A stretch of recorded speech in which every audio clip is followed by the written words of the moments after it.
Merasa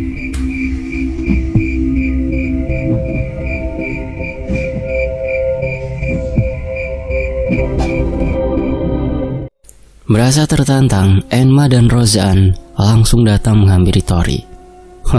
Apa kau ingin melawan seorang wanita? Tapi Enma bukanlah wanita lemah. Ucapan Arkan semakin menjengkelkan. Baiklah, sekarang kalian bertiga, majulah, tantang Tori. Jangan melawak. Aku sendiri sudah lebih dari cukup melawanmu. Ya, slap. Dengan mudah Tori menghindari serangan Arkan. Sudah aku bilang, kalian bertiga majulah, keluarkan seluruh kemampuan kalian, ucap Tori sekali lagi. Arkan semakin kesal. Dia merasa dipermalukan. Tapi Enoir dan Rozan juga bersiap untuk menyerang Tori. Baiklah, bersiaplah. Aku tidak akan menahan diri, kata Enma. Jangan menyesal, sahut Rozan. Baiklah, aku juga tidak akan menahan diri.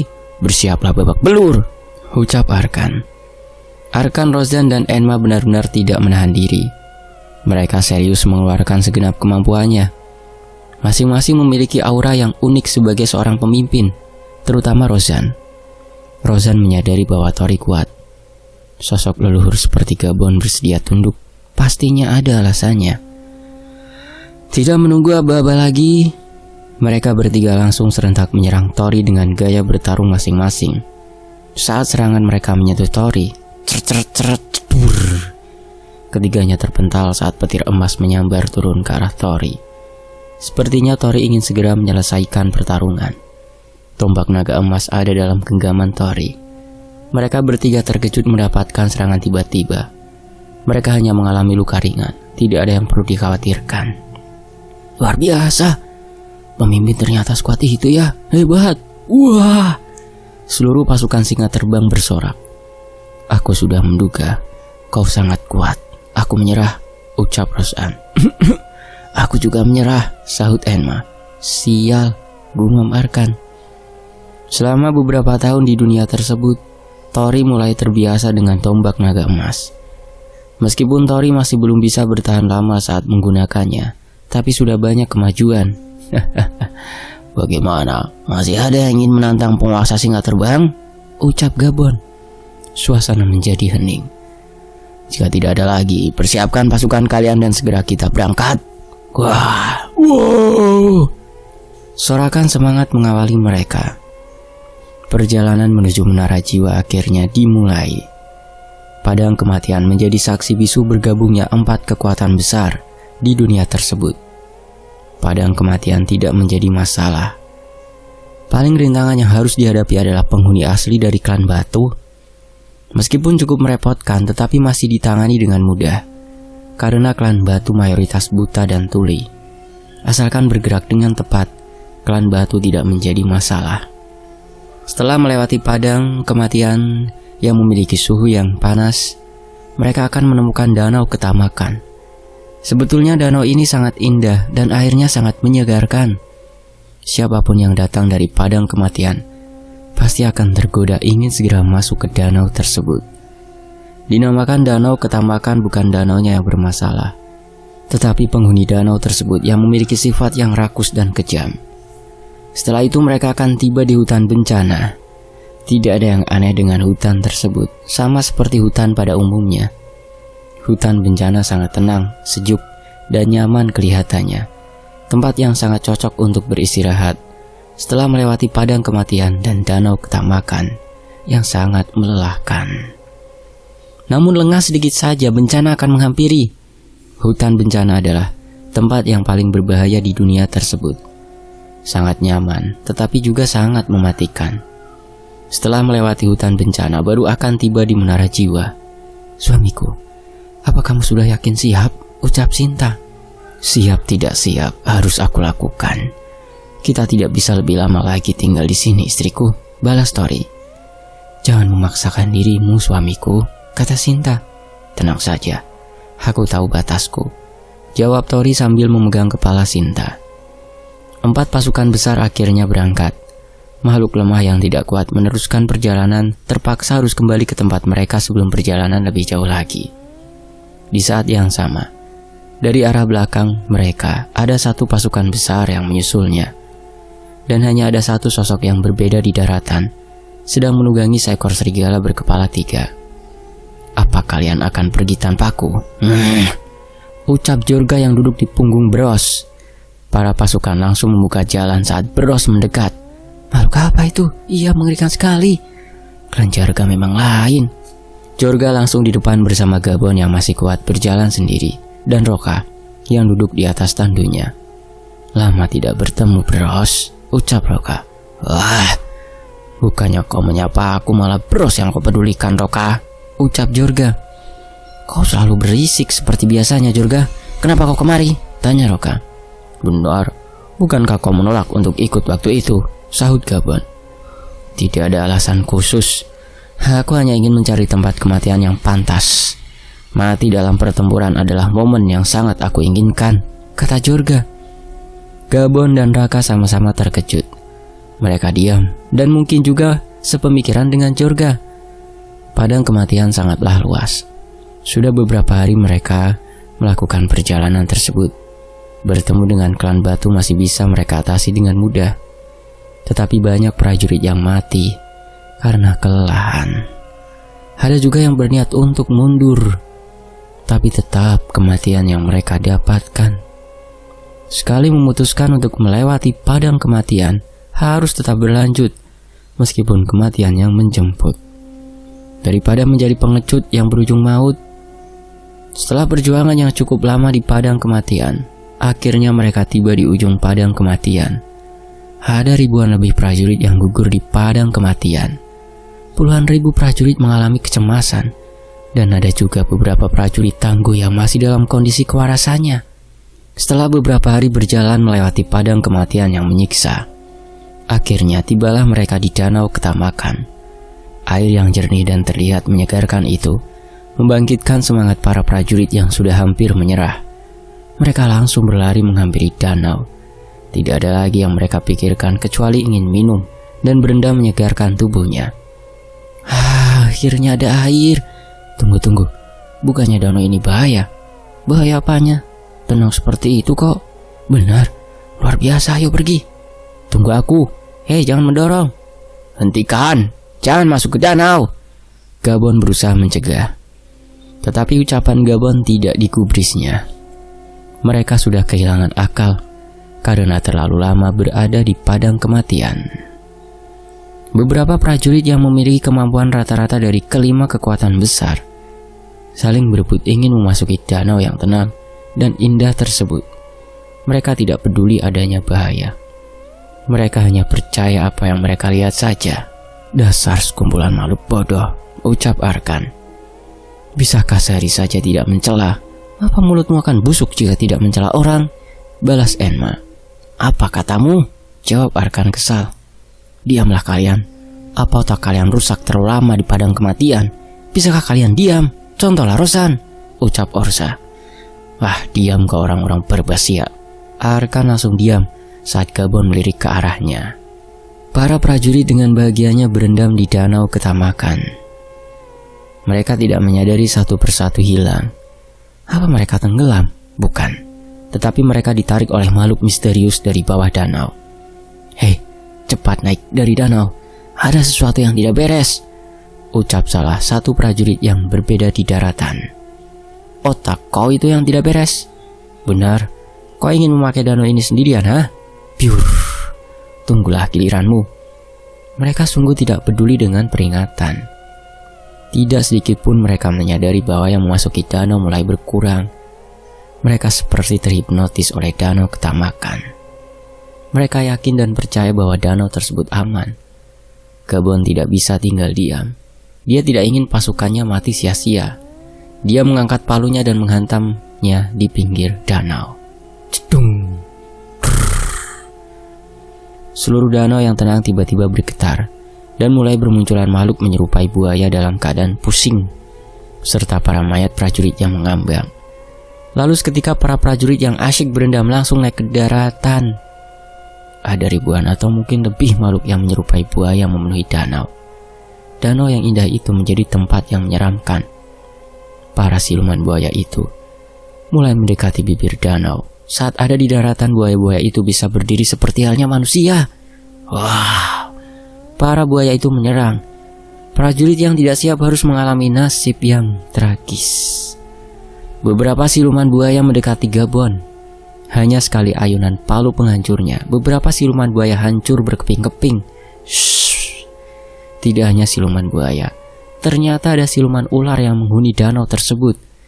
Tidak sampai di situ, dari banyaknya siluman buaya dan siluman ular, muncul sosok kuat, yaitu Raja Buaya dan Ratu Ular yang memiliki 4 tangan.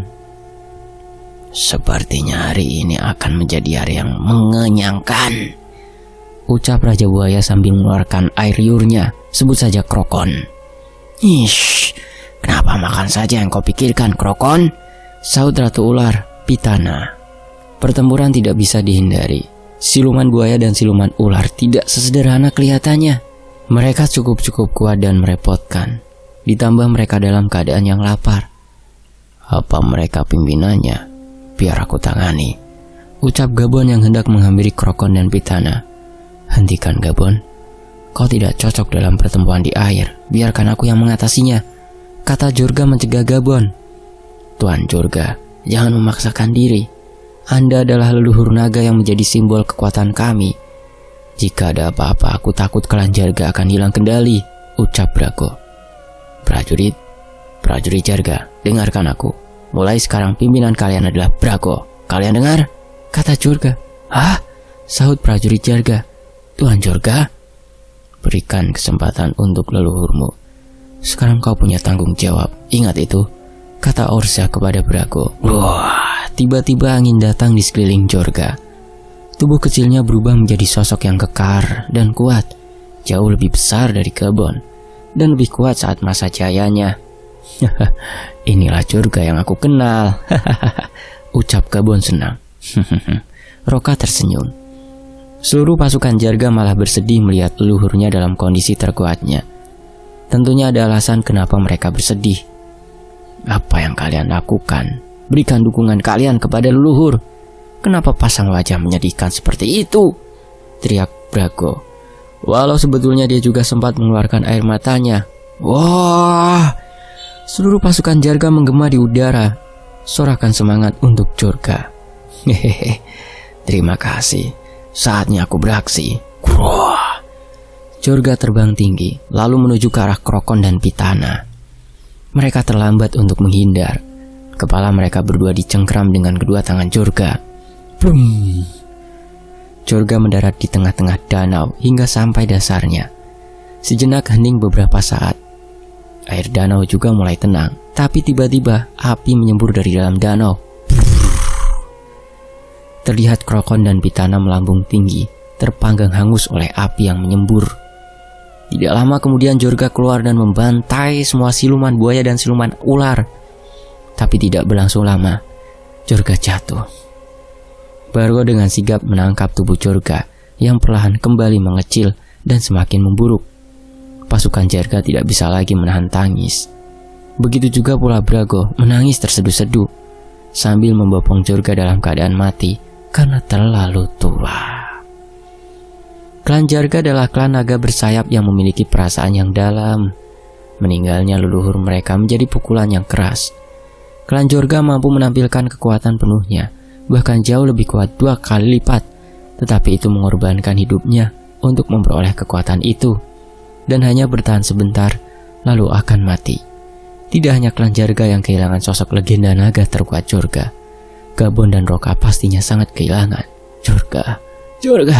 Jorga, ucap Gabon sambil menepuk dadanya sebagai tanda penghormatan. Jorga. Semakin lama semakin banyak yang mengikuti ucapan Gabon. Suasana kesedihan diselimuti dengan semangat. Air mata menetes dibarengi dengan suara semangat menyebut nama Jorga dengan lantang. Sosok legenda terkuat klan Jarga, leluhur klan naga terbang, gugur secara terhormat di medan perang. Jorga salah satu makhluk tertua dan seorang ksatria legenda gugur dalam pertempuran dengan kemenangan yang luar biasa. Siapa yang tidak akan kehilangan sosok kuat yang pernah menguasai seluruh wilayah dunia tersebut bersama dengan 8 rekannya. Kini hanya tersisa 2 dari 9 ksatria yang dulu pernah menyatukan seluruh makhluk yang ada di dunia tersebut. Bahkan seekor serigala berkepala 3 bros melolong dengan bersahutan, menandakan bahwa dia juga merasa kehilangan. Wow, tak henti-hentinya semua makhluk yang ada di sana menyerukan nama Jorga. Gabon menghampiri Jorga dalam keadaan kurus kering yang tengah dibopong oleh Bargo. Jorga kawanku, meskipun kita tidak pernah akur, aku selalu menghormatimu. Tidak lama lagi aku juga akan menyusulmu, ucap Gabon di depan mayat Jorga sambil memegang tangannya. Ayo kita lanjutkan, kata Gabon. Tak ada lagi makhluk yang menunggu danau ketamakan. Semuanya telah dibantai Jorga dengan sisa-sisa tenaga terakhirnya. Prokon dan Pitana bukanlah sosok yang mudah untuk dihadapi, tetapi mereka langsung binasa hanya dalam beberapa kali serangan Jorga. Bisa dibayangkan seberapa kuatnya Jorga saat itu. Maaf Tuan Gabon, kami klan Jorga hanya bisa mengantar kalian sampai di sini, ucap Bargo. Ya, pergilah. Terima kasih sudah menemani kami sampai sejauh ini, balas Gabon yang kemudian berlalu. Bargo menghampiri Tori dan mengatakan, maaf, kami tidak bisa meneruskan menemani kalian. Aku berharap kau berhasil, karena itu adalah impiannya yang sudah terlupakan, kata Bargo. Aku tidak akan mengecewakan Jorga, akan aku pastikan itu, balas Tori. Kemudian klan Jarga meninggalkan danau ketamakan. Dan berkat pengorbanan Jorga, kami menjadi lebih mudah untuk melewati danau ketamakan, serta meminimalisir korban dari pihak kami. Setelah klan Jarga meninggalkan lokasi, mereka juga segera meninggalkan danau ketamakan menuju ke tempat selanjutnya. Mereka menyeberangi danau ketamakan dengan cara mereka masing-masing. Ada yang terbang, berlari di atas air, menggunakan alat, bahkan ada yang mampu melompat dari jarak sejauh 100-an meter. Setelah beberapa saat seluruh pasukan sudah berada di balik danau ketamakan, mereka harus menaiki pegunungan untuk tiba di hutan bencana. Jalan yang terjal dan licin membuat pasukan besar kesulitan. Pasukan udara juga tidak bisa sembarangan terbang, karena angin di atas pegunungan sangat kencang yang bisa menerbangkan apapun yang berada di atas. Setelah melewati medan yang sulit, akhirnya mereka tiba di hutan bencana. Hutan bencana tidak sesederhana kelihatannya. Tempat yang rindang dan sejuk itu adalah tempat paling berbahaya di seluruh wilayah yang ada. Banyak kehidupan makhluk asing yang menghuni hutan tersebut. Semuanya adalah makhluk asli dunia tersebut yang memang sudah ada sejak ratusan juta tahun yang lalu. Dengarkan, di depan kita adalah hutan bencana. Jangan terkecoh oleh keindahan dan kenyamanannya. Dengarkan perintahku jika kalian masih sayang nyawa kalian, ucap Gabon. Mohon maaf tuan-tuan sekalian, jika aku boleh usul, akan berbahaya jika rombongan sebanyak ini serentak memasuki hutan bencana, sahut Igor. Silakan Igor, kau dari klan kayu pasti lebih memahami tentang hutan ini, balas Gabon. Semua pimpinan juga tidak keberatan dan menyetujui apa yang ingin Igor sampaikan. Seperti yang dikatakan Tuan Gabon, kami dari klan kayu memang lebih memahami hutan bencana ini. Leluhur kami pernah tinggal di hutan tersebut. Ada beberapa pantangan yang tidak boleh dilanggar. Jika para tuan-tuan mengizinkan, saya akan memimpin jalannya, kata Igor. Pantangan seperti apa yang kau maksud, Igor? Tanya Sinta. Ada aturannya jika ingin selamat melewati hutan bencana. Aturan itu akan berubah-ubah seiring waktu berlalu. Kami klan kayu bisa memahami situasinya. Jadi percayakan kepada kami, jawab Igor. Baiklah, semuanya dengarkan perintah Igor, ucap Gabon. Terima kasih Tuan Gabon, tolong ikuti saya. Bentuk barisan memanjang. Jangan serentak memasuki hutan, kata Igor. Yang dimaksud Igor adalah membuat jalur antrian panjang untuk memasuki hutan. Setidaknya satu baris berisi 100 orang. Seluruh pasukan 4 besar rata-rata memiliki 100.000 pasukan. Jika dihitung keseluruhan, dan ada beberapa yang gugur, kurang lebih ada 300 ribuan prajurit gabungan. Jika satu baris berisi 100 orang, itu akan menjadi antrian yang sangat panjang. Barisan dibentuk dan mereka memasuki hutan. Semuanya masuk dengan teratur seperti yang diinstruksikan oleh Igor. Tidak ada gangguan yang berarti. Justru terasa sangat mudah daripada melewati padang kematian ataupun danau ketamakan. Tetapi semakin tenang dan aman membuat beberapa prajurit mulai meremehkan. Ternyata semudah ini. Benar, aku kira bakalan sulit. Hehe, bukankah karena klan kayu yang menuntun kita, jadi perjalanan jadi lancar? Alah, apa hebatnya klan kayu? Aku saja bisa jika hanya menuntun jalan. Mereka tidak tahu bahwa klan kayu bisa membaca situasi hutan. Semuanya bisa berjalan lancar karena klan kayu menghindari jalan yang dirasa berbahaya. Dan karena kesombongan serta terlalu percaya diri membuat beberapa pasukan dan klan mulai bertindak sendiri. Kenapa dari tadi berbelok-belok terus jalannya? Jika seperti ini terus kapan sampainya? Ucap Arka. Diamlah, jangan banyak mengeluh, balas Rozan. Sesaat kemudian Igor yang memimpin jalan tiba-tiba berhenti. Ada apa Igor? Ucap Tori. Ada yang aneh tuan. Sepertinya rombongan di belakang ada yang tidak mengikuti alur yang saya buat, jawab Igor. Setelah dicek ternyata klan Zenoid telah menghilang bersama beberapa klan lainnya termasuk klan Zen. Mereka ini. Biarkan saja, kita lanjutkan tanpa mereka, ucap Gabon. Mereka telah melanggar dan saya telah gagal. Sekarang hutan bencana ini marah. Kita juga dalam bahaya sekarang, jawab Igor gemetaran. Maksudmu apa Igor? Kata Sinta. Tanpa ada kejelasan dari Igor. Semua sudah menyadari bahwa mereka tengah dalam intayan beberapa sosok. Lanjutkan perjalanan. Percepat langkah kalian. Hei Igor, sadarlah cepat, pimpin mereka. Pimpin mereka segera pergi dari sini. Klan Barba akan melindungi kalian, ucap Gabon. Sebagian besar klan Zen masih mengikuti rombongan utama. Sebagian lagi menghilang termasuk Roka dan Rozan. Tuan, Anda ikutlah pergi bersama yang lainnya. Masih ada tugas terakhir yang nantinya Anda lakukan. Untuk saat ini simpan tenaga Anda, Tuan, kata Orza. Benar, pergilah. Serahkan kepada klan Barba untuk masalah ini, sahut Gabon. Baiklah, hati-hati kalian, segeralah menyusul, balas Tori. Di sisi lain di tempat Roka berada.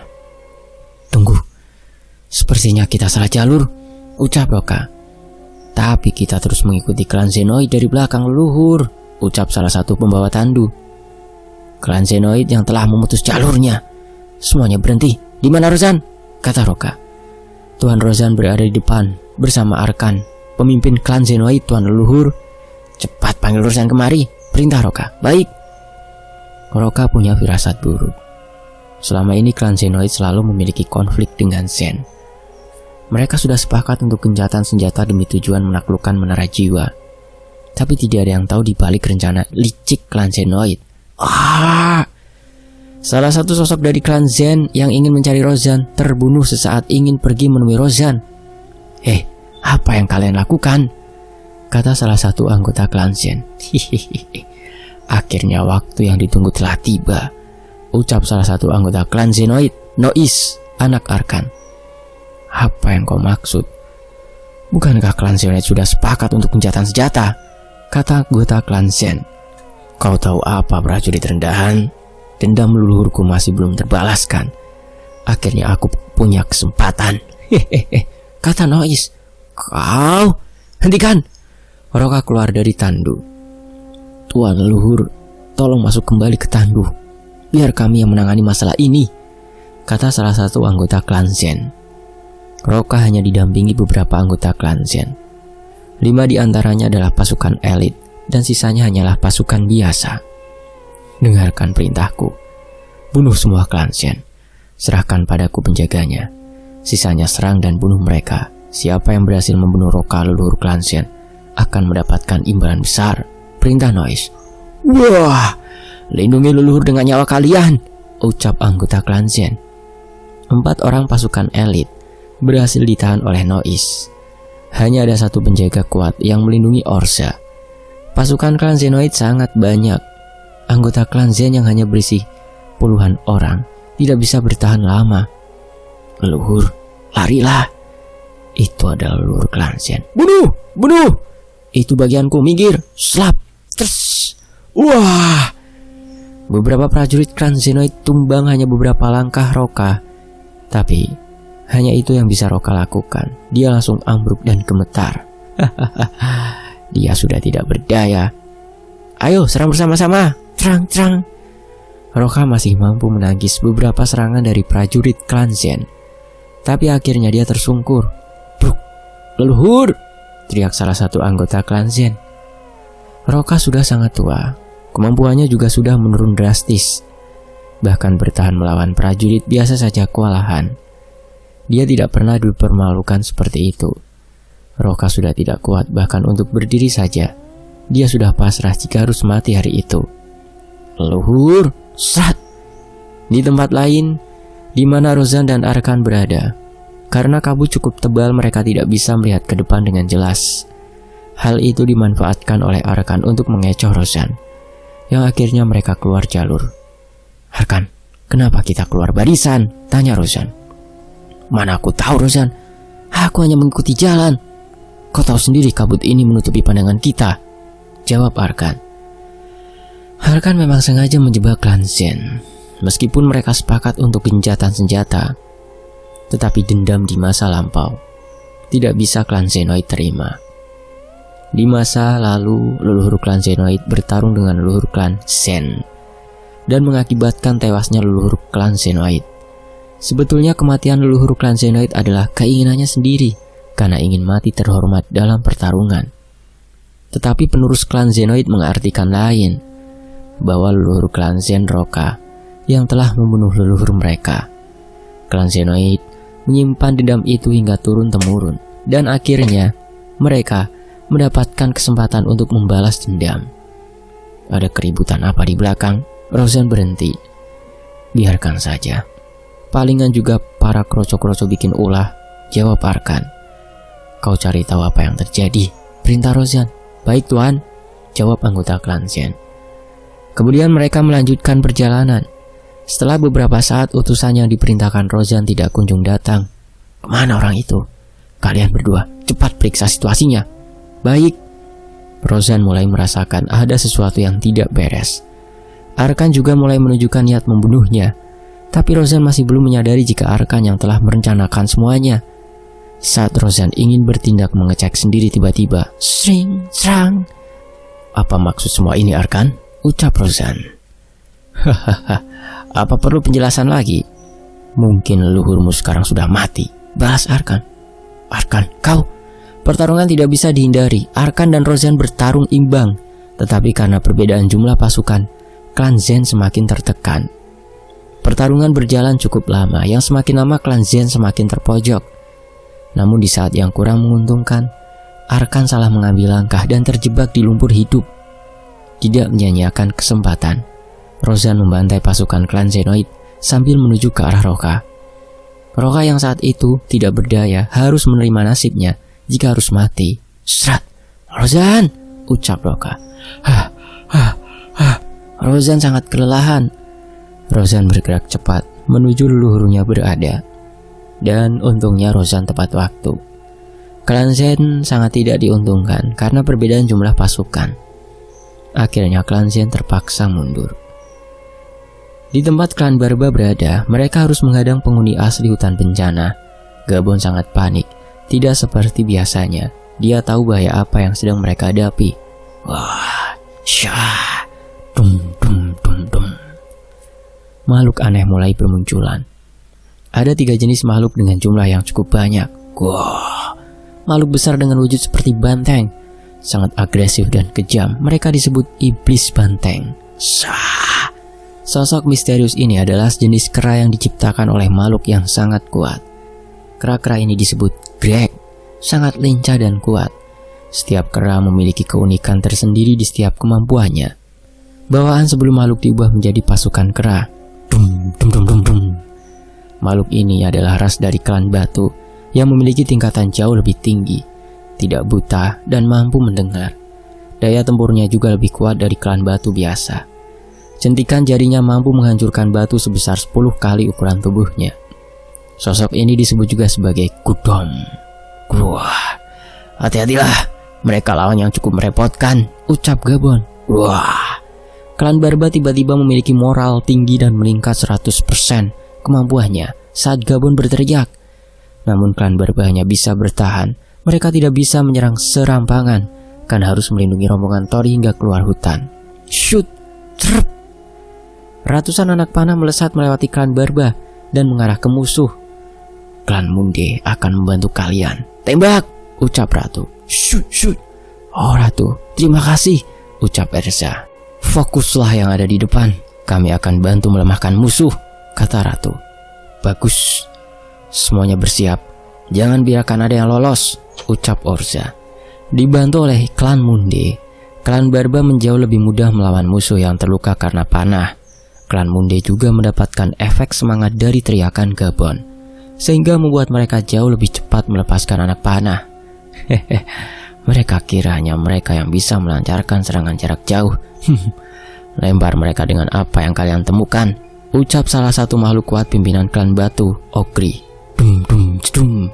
Hati-hati, kata Orza. Batu, kayu dan apapun yang klan Batu dapatkan dilempar ke arah klan Barba. Serangan mengejutkan tersebut membuat beberapa anggota klan Barba mengalami luka serius hingga mati di tempat. Menyelinaplah anak-anakku, bantai pasukan belakang mereka, ucap salah satu makhluk yang menciptakan monster Greg, Kulba. Beberapa monster monyet itu menempel pada pohon yang kemudian dilempar oleh klan Batu. Hasilnya, klan Munde yang tidak pandai serangan jarak dekat harus menerima nasibnya. Panah musuh sudah berhenti. Serang! Perintah salah satu pimpinan iblis banteng, Pulord. Wah! Pertahankan posisi kalian, perintah Gabon. Wah! Bentrokan tidak bisa dihindari. Klan Barba sangat kuat, mampu menahan serangan iblis banteng. Semua itu karena Gabon yang mengacaukan pertahanan iblis banteng. Dengan palu penghancurnya, Gabon mengamuk menghancurkan musuh yang mendekat. Hei Pulord, makhluk itu sepertinya merepotkan. Kenapa tidak kau lawan saja, kata Kulba. Bicara apa kau Kulba? Ogri jauh lebih cocok berhadapan dengannya, balas Pulord. Hehehe. Bilang saja kalian berdua takut. Lebih baik kita bertiga maju. Persentase kemenangan lebih besar daripada menghadapinya sendirian, ucap Ogri. Ternyata kau cukup pintar Ogri. Aku ikut saranmu, balas Kulba. Sementara itu Tori dan rombongannya berhasil melewati hutan. Tidak sedikit yang menjadi korban. Bahkan kurang dari 100.000 pasukan dari 4 kekuatan besar. Sebagian mati ataupun hilang. Tuan pemimpin, izinkan aku dan beberapa pasukan untuk kembali membantu klan Barba. Aku khawatir mereka tidak bisa bertahan, ucap Arsi. Baiklah, segera kembali jika situasi memburuk, balas Tori. Arsi sangat dekat dengan Erza. Dia khawatir Erza mengalami situasi berbahaya. Arsi selalu berada di dekat Erza kemanapun mereka mendapatkan misi. Mereka adalah pasangan yang cocok dalam segala situasi pertempuran. Dan lagi sepertinya Arsi juga memiliki rasa terhadap Erza. Situasi klan Barba dan klan Munde mulai memburuk. Ditambah efek dari semangat Gabon mulai hilang. Gabon juga mulai waspada saat ketiga pimpinan musuh mendekatinya. Setiap saat bisa menjadi bencana bagi klan Barba. Gabon harus mengerahkan seluruh kemampuannya untuk segera mengakhiri pertarungan tersebut. Sementara klan Zen harus berusaha selamat keluar dari hutan. Mereka tidak mungkin kembali dan harus terus melanjutkan perjalanan untuk menemukan jalan utama menuju di balik hutan. Untung saja aku tepat waktu. Apakah leluhur baik-baik saja? Kata Rozan. Tidak ada yang perlu dikhawatirkan Rozan. Aku baik-baik saja. Cari jalan keluar dari hutan ini secepatnya, balas Roka. Tuan, kami menemukan jejak. Kemungkinan ini adalah jalur yang benar, kata salah satu anggota klan Zen. Bagus, ayo ikuti jalur ini, jawab Rozan. Klan Zen yang hanya ada beberapa puluh anggota harus segera bergabung dengan anggota lainnya. Mereka akan membuat perhitungan dengan klan Zenoid saat tiba waktunya. Masih dalam suasana pertarungan, klan Barba mulai terpojok. Bahkan klan Munde hampir saja dimusnahkan oleh Greg Kera Hitam yang ganas. Gabon tidak bisa membantu lainnya karena dihadang oleh ketiga sosok yang kuat. Mungkin jika 1 lawan 1, Gabon bisa dipastikan menang. Tapi melawan ketiganya sekaligus akan sulit baginya hanya untuk bertahan saja. Erza, mundurlah, bantu klan Munde. Ogrin, gantikan posisi Erza, perintah Orza. Baik ayah, jawab Erza. Siap pemimpin, sahut Ogrin. Kondisi klan Munde sangat memprihatinkan. Ratu pastinya mampu bertahan. tetapi bawahannya tidak mampu melawan keganasan Greg. Perlahan klan Munde akan habis jika tidak ada yang membantunya. Untungnya Orza sangat peka dan segera mengirim Erza untuk membantu. Setelah Erza berada di posisi klan Munde, situasi mulai sedikit terkendali. Aku akan menghadapinya langsung, Bulot. Kulba, bersiap menyerang saat ada kesempatan, ucap Ogri. Bulot dan Kulba mengikuti instruksi Ogri untuk menahan pergerakan Gabon. Tidak ada pilihan lain bagi Gabon untuk mengerahkan segala kemampuannya. Klan Barba sudah cukup dikendalikan oleh Orza. Meskipun situasi saat itu tidak menguntungkan mereka, setidaknya Orza mampu minimalisir jatuhnya korban. Pertarungan berjalan cukup lama. Klan Barba hanya mampu bertahan sejauh ini, tidak memiliki kesempatan untuk menyerang balik. Klan Munde juga hanya tersisa puluhan anggota, hampir saja tersapu bersih jika Erza tidak segera datang membantu. Gabon seperti dipermainkan oleh ketiga sosok tersebut. Mereka tidak berani secara langsung menyerang Gabon. Kekuatan tempur Gabon tidak main-main dan pertahanannya juga cukup kuat. Tapi yang menjadi kelemahan adalah kecepatan. Ogri merencanakan untuk membuat Gabon kelelahan. Tapi sayangnya lengan Ogri putus dan remuk saat bersentuhan dengan palu penghancur milik Gabon. Tetapi Ogri adalah klan batu yang sangat unik. Dia mampu menumbuhkan lengannya dan bagian tubuh lainnya. Dua, cas. Ini menyakitkan, kata Ogri. Setelah kehilangan lengan dan menumbuhkannya kembali, Ogri kehilangan separuh tubuhnya dan dia masih tetap hidup dan mampu menumbuhkan lagi bagian tubuhnya yang hilang. Makhluk apa kau ini? Ucap Gabon. Itu menyakitkan tahu. Luka yang aku terima bukan sekedar cedera biasa. Tapi sebanyak apapun kau menghancurkan bagian tubuhku, aku tidak mati. Kata Ogri. Benarkah? Bagaimana jika seluruh tubuhmu aku hancurkan? Gabon ingin menyerang kembali, tapi dia terpaksa mundur karena dua makhluk lainnya mengincar titik butanya. Gabon percaya diri dengan pertahanannya, tetapi dia tidak bisa gegabah. Ketika makhluk itu masih belum diketahui kemampuan aslinya. Jika Gabon gegabah, mungkin bisa membahayakan dirinya. Kemarilah, lawan aku secara langsung. Jangan menjadi pengecut, ucap Gabon. Kau kira kami bodoh? Kekuatan kami jauh di bawahmu, balas Bulot. Tidak perlu dengarkan ucapannya. Dia hanya sengaja memprovokasi kita, sahut Kulba. Bisakah kalian melakukan sesuatu yang berguna? Aku yang selalu jadi korban. Meskipun aku tidak bisa mati, aku masih merasakan sakit, kata Ogri. Sabarlah Ogri, sebentar lagi, jawab Kulba. Tidak bisa mati? Omong kosong apa itu? Kemari buktikan, biarkan aku buat kau mati, ucapnya sambil mengayunkan senjata. Gabon memang sangat kuat, tapi bukan berarti dia memiliki stamina tanpa batas. Palu penghancur milik Gabon sangat berat. Jika pertarungan berlangsung lama, Gabon juga akan kelelahan.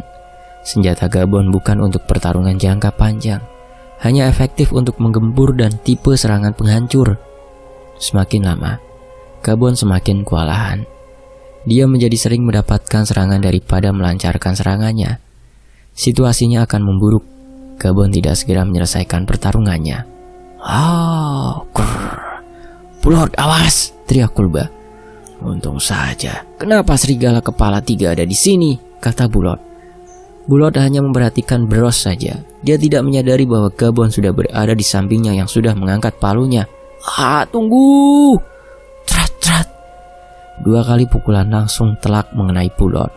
Tanpa bisa menghindar, Bulot menjadi sasaran empuk. Seketika Bulot hancur menjadi daging giling. Bulot, ucap Ogri. Khawatirkan dirimu sendiri. Bros, aku serahkan dia padamu. Wah, tunggu, bisa kita bicarakan, ucap Ogri dan Trat. Apa kau tidak mendengarku? Tunggu dulu. Trat. Gabon sama sekali tidak memberikan kesempatan. Dia terus memukul Ogri hingga lembut sampai Ogri tidak bisa lagi regenerasi. Sedangkan Kulba pada dasarnya lemah. Dia adalah makhluk pencipta. Bros berhadapan dengan sosok Greg yang jauh lebih besar dan cukup untuk menahan Bros. Sayangnya, Kulba berhasil lolos. Gabon juga sudah sampai batasnya. Di saat situasi masih belum terkendali, Arsi bersama dengan pasukannya dan anggota klan Xian datang. Arsi memang memiliki tujuan untuk membantu Erza, sedang klan Xian ingin mencari pemimpin dan leluhur mereka. Tidak lama kemudian, Rozan dan Roka serta rombongan kecil klan Xian tiba di lokasi klan Barba berada. Musuh menjadi mudah diatasi. Tidak berlangsung lama keadaan berbalik dan menjadi kemenangan klan Barba. "Tuan pemimpin!" Rombongan anggota klan Xian mendekati Rozan.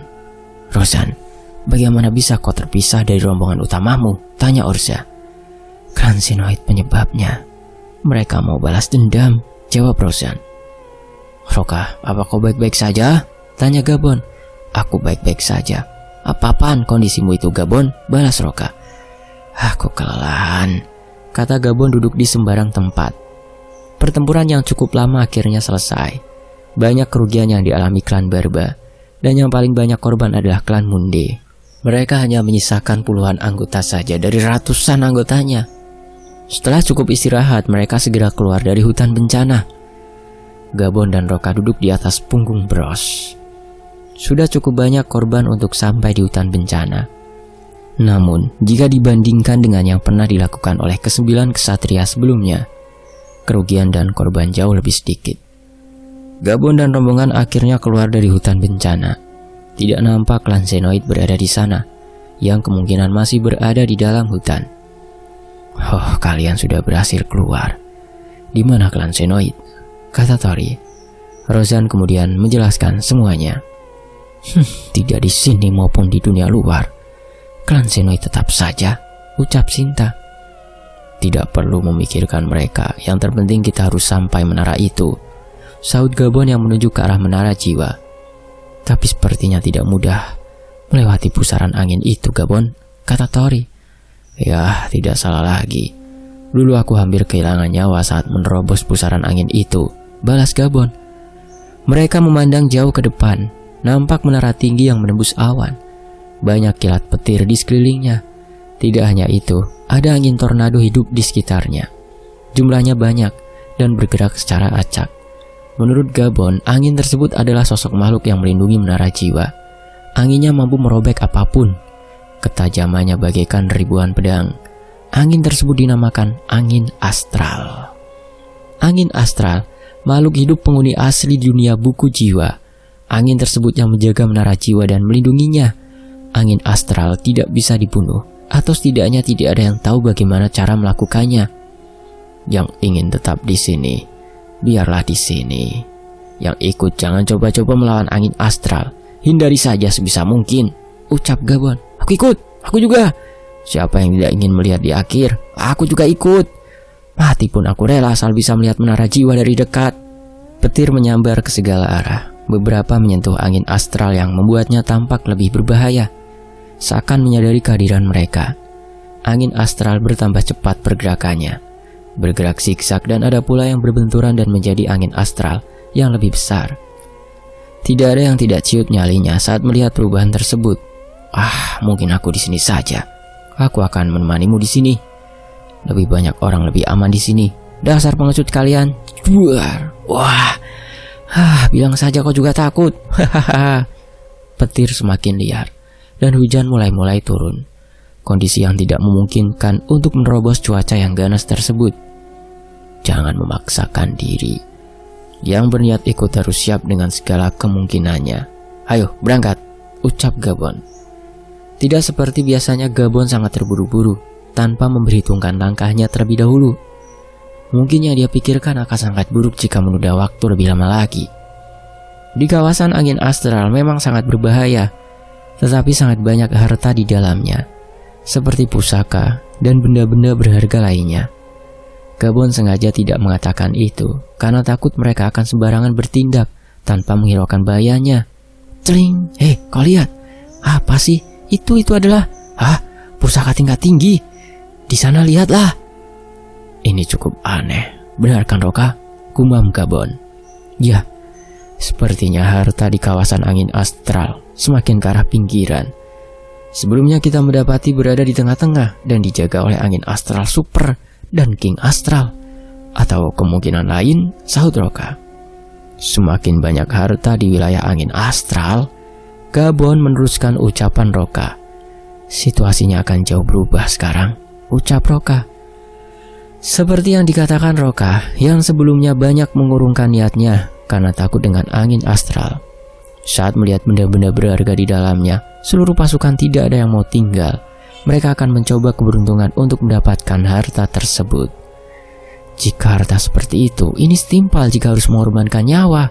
Iya ya, aku akan mencoba. Aku juga. Siapa takut? Seluruh pasukan sudah berniat ingin memasuki angin astral, tetapi bersambung. Nantikan bagian berikutnya hanya di Fakta Sejarah. Terima kasih sudah menyimak sejauh ini di Fakta Sejarah. Mohon maaf kalau ada salah kata, salah ejaan, dan salah lainnya. Terima kasih juga untuk penulisnya, Kak Sinta Diari. Sampai di sini dulu teman-teman, saya pamit. Wassalamualaikum warahmatullahi wabarakatuh. Tetap di Fakta Sejarah. Alhamdulillah.